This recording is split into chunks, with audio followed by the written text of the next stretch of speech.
So I apologise in advance if I get a bit emotional about this, and if it goes on for a while, but there's an awful lot to tell about Sir Ken Robinson. He's been a friend of mine for 25 years, but he's been much, much more than that. He has changed my life, both professionally and personally.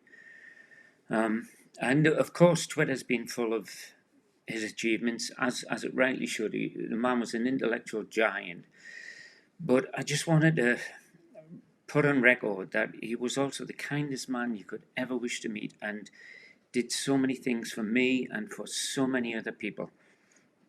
I first met Ken about 1994 when I was Director of Learning at the then forming Liverpool Institute for Performing Arts, and the validating university, John Moores, said that we needed to have external examiners in each of the disciplines, music, dance, drama.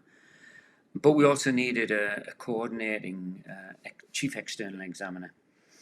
And so we needed someone who had an understanding of all the art forms and how they work together.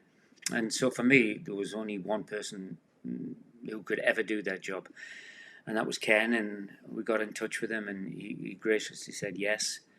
And we started working together, and it was just a wonderful relationship.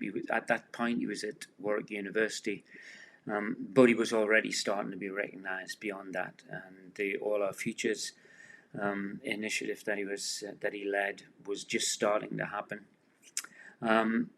And when I came to leave the Liverpool Institute, it was Ken who got me my first job as a freelancer.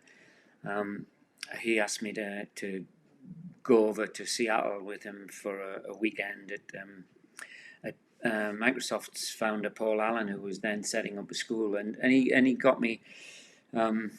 He got me started really as a freelancer, and I'll be forever grateful. And then once I'd been doing that for a while, and we kept in touch regularly, and had meals together, and laughed and shared stories and did all the things that you do. There was a chance encounter, completely bizarre. I was going off to Australia. He was flying in from LA, and we were on the shuttle bus together at Heathrow. And once we got over the initial shock, he said, "So what are you doing?" And I said, "Well, I'm going down to Australia for 6 months, and I want to see if I've got a book in me." And he looked at me and he said, "I think you've got more than one book in you." And it was just weird after that, because I spent about the first 3 months having too good a time in Australia, and I hadn't really started writing. I'd just been amassing a pile of research, and just out of the blue, I got an email, and it was Ken, and he just said, all it said was, "Don't wait too long until you start writing." And I immediately looked around, thought, are the CCTV here? How does he know? It was astonishing. And that was Ken. He always thought about other people. When I got my cancer diagnosis, he was one of the first people to get in touch.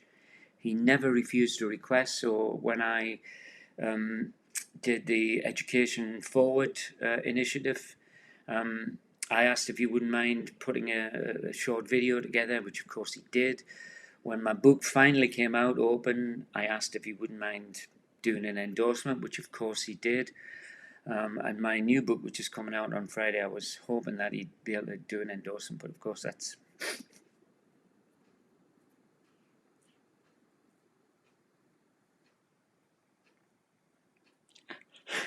that's not possible. Among the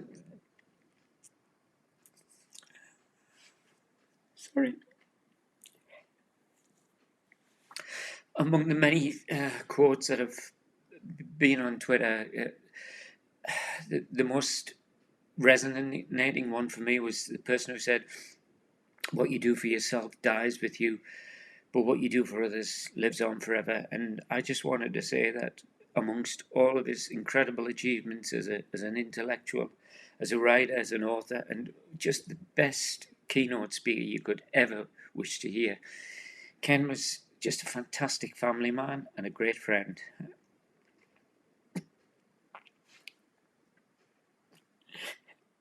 I'll miss him.